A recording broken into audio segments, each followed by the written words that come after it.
malheur, car il ordonnera à ses anges de te garder dans toutes tes voies. Voilà. Et on va lire un autre passage, parce que le diable aussi le connaît. Matthieu chapitre 4, verset 6. Le diable le sait, mais il va t'envoyer aller voir les gars des affaires, les sorciers, les marabouts, les médiums, pour te protéger, alors que Dieu peut te protéger. Tu dois comprendre que Dieu travaille aussi par ses anges. Comprends-le, alléluia. Mais pour ça, il faut que tu naisses de nouveau. Alléluia. Moi, je bénis Dieu. Comment? D'un thème, il développe. On commence vendredi, on parle, mais Dieu développe. On a vendredi soir, on a pris 3 ou 4 questions. Et tu vas voir de chaque. Et il lui dit, tu vois, si tu es, c'est quand le diable tentait le Seigneur, tu vois. Si tu es le Fils de Dieu, jette-toi en bas, car il est écrit, il connaît la parole. Parce que vous croyez parfois, vous ne voulez pas vous accrocher. Tu vois, le diable, il cite un verset biblique. Il connaît la parole. C'est pour ça que quand je te dis aucun malheur, oui, mais c'est le moment. Le Seigneur dit, mais qu'est-ce qu'il ne comprend pas que celui qui l'attaque connaît la parole. Eh oui, le diable connaît la parole. C'est ça que vous ne comprenez pas. Parce qu'il était auprès du Seigneur aussi. C'est ça que vous ne comprenez pas.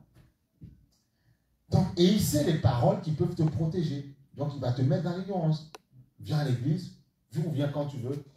On ne prie pas vraiment, tu n'es pas obligé, tu n'es pas forcé de prier.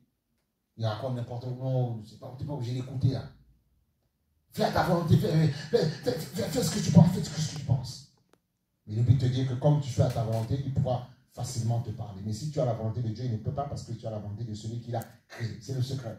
Si tu as la volonté de celui qui a créé le diable ne peut pas te parler. Même s'il parle, ça ne peut pas pénétrer, rentrer en toi. Mais si tu fais ta propre volonté, il pourra te parler parce que sa volonté à lui est supérieure à ta volonté. Parce qu'on dit les choses de l'esprit sont plus fortes que les choses de la chair.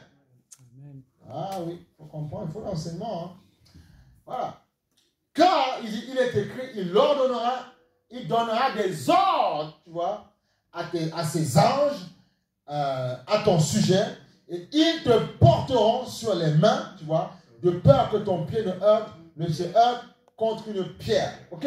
Donc on voit que les anges ont ici la faculté, la notion, ou bien ils sont là pour pouvoir te protéger, te garder. Non, il n'y a pas besoin de garder les affaires, tu vois. Non, il n'y a pas besoin. Il n'y a pas besoin. Il y en a, ils sont dans les... C'est compliqué. Les gens sont dans l'église, ils ne croient pas vraiment au Seigneur, ils vont aller là-bas. Tu vas faire quoi là-bas? Puisque Dieu a dit, il donnera des ordres à ses anges. Tu vas faire quoi? Tu veux être un bon footballeur, faire beaucoup de grilles, faire des samboyos, faire des blocades et tout ça. Crois au Seigneur. Il leur donnera à ses anges que tes chevilles ne soient pas attaquées. Même si elles sont attaquées, elles vont se remettre rapidement. Parce que quand tu vas jouer au football, vous voyez, il y a parfois, on ne comprend pas. Il y a parfois, on voit les films, c'était quoi, les Galactiques, hein, c'est ça, un truc comme ça, les dessins animés là. Tu vois, les gars, ils ont une puissance. Quand ils tirent un ballon, tu vois le feu là. C'est-à-dire que pendant que tu fais le dribble, maintenant les gens ne croient pas, mais c'est toi qui crois ça. Tu dois comprendre que Dieu au moins accompagne tes pieds, il y aura une puissance dedans. Ah oui! Oh! Il faut comprendre quoi. Est-ce que vous comprenez ça? Vous comprenez ce principe? Il leur donnera à ses anges de te garder. Tu feras des parades volantes parce que l'esprit, on dit, mais vivre ça, il faut arrêter. Amen. Voilà, projet de bonheur, non de malheur. Nous sommes déjà bénis. Il y en a pour te fermer la bouche. Ils ne croient même pas à Dieu. Ils ne marchent à Califourchon. Ils vont te dire, oui, mais ce sont des projets de bonheur, non de malheur. Ils aiment ça. Oui, nous sommes déjà bénis dans toutes sortes de bénédictions. Je dis, mais elles sont où? Elles sont où? Montre-moi un peu qu'on rigole un peu. Amen. C'est pour ça qu'il faut se prendre au sérieux. Il faut se prendre au sérieux. Et dire, Seigneur, moi je veux vivre ce qui est marqué là. Alléluia. Puisque c'est marqué, comment on fait pour y accéder? Il dit, mais on vient, on s'approche de moi. Dieu dit, il leur donnera, il dit, aucun malheur, rien, d'où, aucun fléau n'attaquera ta maison. Tu vivras le temps que j'ai mis pour toi. On ne va pas te tuer, tu ne vas pas mourir de manière prématurée. Il est marqué le Seigneur, c'est marqué. Alors pourquoi on a peur? Pourquoi on a peur? Même si je fais un cauchemar, écoutez, même si tu m'as donné à manger la nuit, si ça ne me fait rien, en 2 secondes, je consume ça en 2 secondes, tu vois, ça ne fait rien.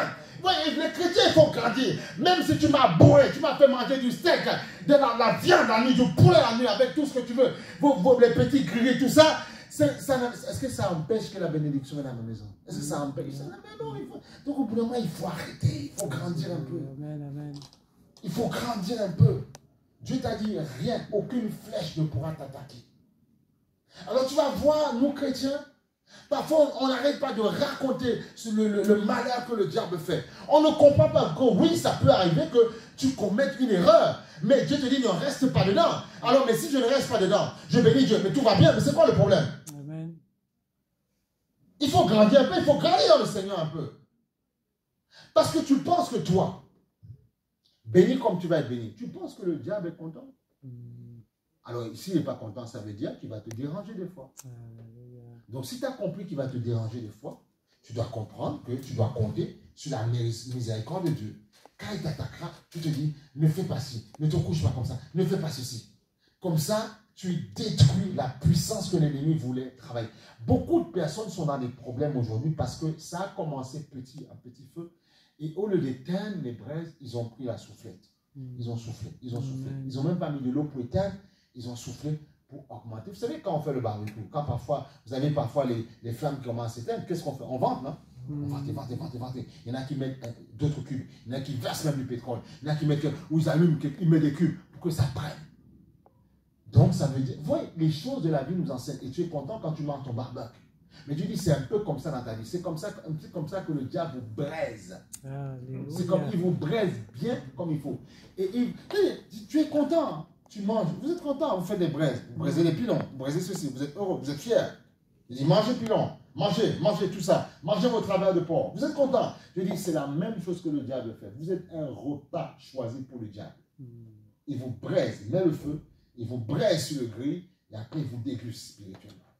Et c'est ce qu'ils ne comprennent pas. Voilà pourquoi, quand le feu commence à monter, il faut l'éteindre rapidement, tout de suite. Il faut l'éteindre.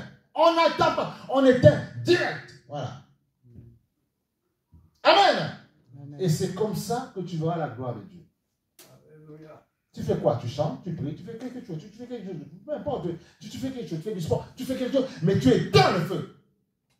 Et même si tu vois un résidu dans ton cœur, comme tu as participé à l'éteindre, ça va devenir quoi? Descendre, après ça va s'éteindre tout seul. Ok? C'est la même chose. Amen. Dieu nous enseigne avec les choses de la vie de tous les jours. Amen ou pas amen? Amen. Donc Dieu dit ceci, et c'est très important, les anges vont te porter.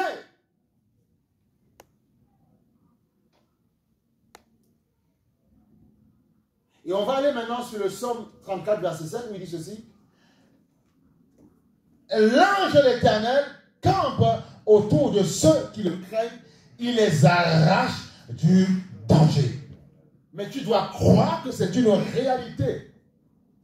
Et vous devez comprendre que le diable fait tout pour nous cacher la réalité des êtres angéliques. Ces êtres sont réels, ils sont dépêchés pour te protéger, pour te garder. Mais l'ennemi fait tout pour t'empêcher de croire que c'est une réalité. Alors qu'est-ce qu'il fait? On doit travailler, on doit être excellent. Mais il va plutôt t'engloutir dans ton travail et puis libérer le stress qui va avec et tu ne vas pas penser à Dieu. Tu vas prendre des antidépresseurs, des comprimés, des médocs qui vont te détruire le corps de l'intérieur. Alors que tu dois comprendre, qu'est-ce que tu dois faire quand ça ne va pas, quand tu souffres. Mais le problème, c'est qu'on nous a enseigné l'évangile où on veut tout de suite voir la bénédiction. Non, ça ne marche pas comme ça. Dieu a un temps où il doit te former, te faire grandir. Une maladie parfois qui ronge ton corps, elle ne te détruira pas. Mais Dieu veut t'enseigner le principe de la guérison divine. Il va t'enseigner comment il travaille.